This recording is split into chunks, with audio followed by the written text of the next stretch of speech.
سلام بچه ها، امیدوارم حالتون خوب باشه. خوش اومدید به یه ویدیوی دیگه با من. توی این ویدیو میخوام باهاتون در مورد تفاوت بین دو کلمه raised و rise صحبت کنم.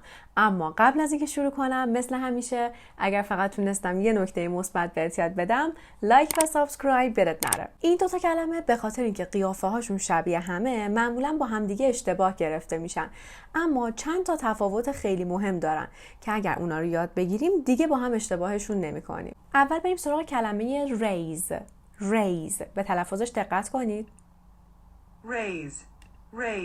raise. یه نکته خیلی مهمی که در مورد کلمه raise وجود داره اینه که تو این حالتی که ما داریم تفاوتش رو با کلمه rise بررسی میکنیم، همیشه raise به مفعول نیاز داره بچه ها.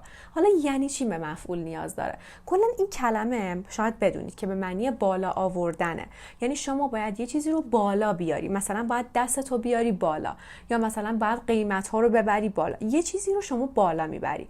ولی توی کلمه rise اون کلمه مفعول نیاز نداره. یعنی چی؟ یعنی که یه چیزی خودش میاد بالا، دیگه لازم نیست کسی چیزی رو بالا بیاره. حالا بریم با هم دیگه چند تا مثال ببینید. فرض کنید میخوام بگم اگر که جواب درست رو میدونی دستتو بیار بالا. یه لحظه بهش فکر کنید. میتونم بگم raise your hand if you know the right answer. Raise your hand if you know the right answer. یعنی اگه جواب درست رو میدونی دستتو بیار بالا. بچه حواستون باشه که توی این جمله اول جمله‌مون با فعل شروع شده. یعنی من دارم یه جمله امری رو میسازم. یعنی دارم میگم raise یعنی بیار بالا. حالا چی رو؟ raise your hand یعنی دستتو بیار بالا. قبلا توی یکی از ویدیوهام در مورد اینکه چجوری فعل امری بسازیم صحبت کرده بودم. الان اینجا یه اشاره‌ای بهش کردم که بدونید raise اول جمله برای چی اومده. یه مثال دیگه. فرض کن میخوام بگم رستوران مورد علاقه ما قیمتاشو دوباره برده بالا و داره خیلی گرون میشه. میتونم بگم Our favorite restaurant has raised its prices again. It's getting very expensive. اگه دقت کنید از present perfect استفاده کردم.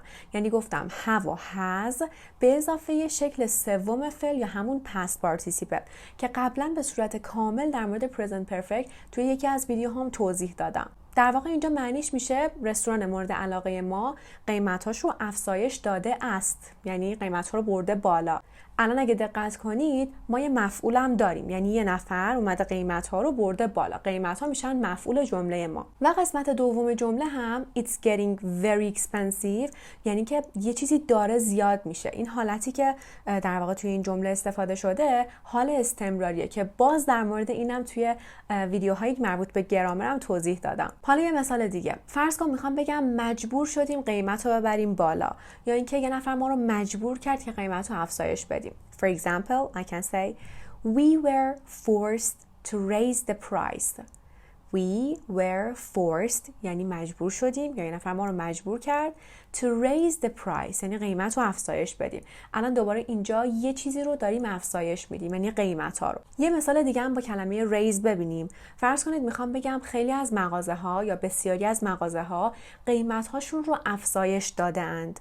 اینجا دوباره باید از present perfect استفاده کنم. میتونم بگم many shops have raised their prices. Many shops have raised their prices یعنی بسیاری از مغازه ها قیمت های خودشون رو افزایش داده اند. have و has به اضافه شکل سوم فعلم. دوباره اینجا کلمه prices میشه مفعول. یه نکته دیگه هم در مورد کلمه raise بهتون بگم. بچه raise حالت گذشتهش میشه raised و حالت past participle یا همون شکل سومش هم دوباره میشه raise. اینم با هم گوش بدیم. raised میشه حالت گذشتهش. دوباره raise میشه همون حالت سومش یعنی past participleش. حالا بریم سراغ کلمه rise.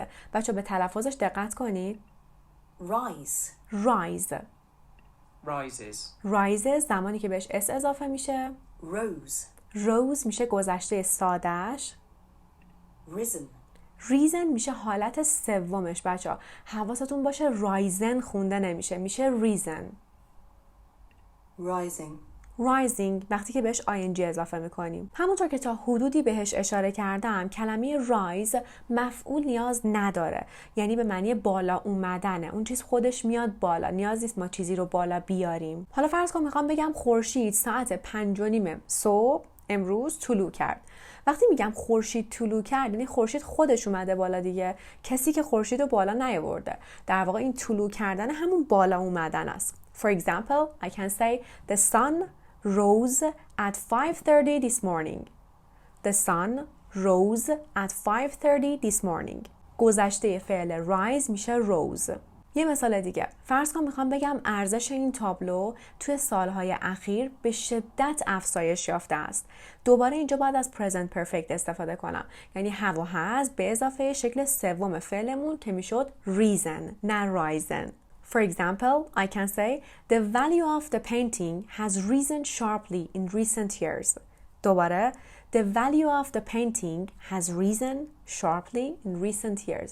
یعنی ارزش این تابلو توی سالهای اخیر خیلی افزایش یافته. یه مثال دیگه هم با کلمه rise ببینیم. فرض کن میخوام بگم بیکاری یا همون unemployment به طرز چشمگیری افزایش یافت. For example, I can say unemployment rose dramatically.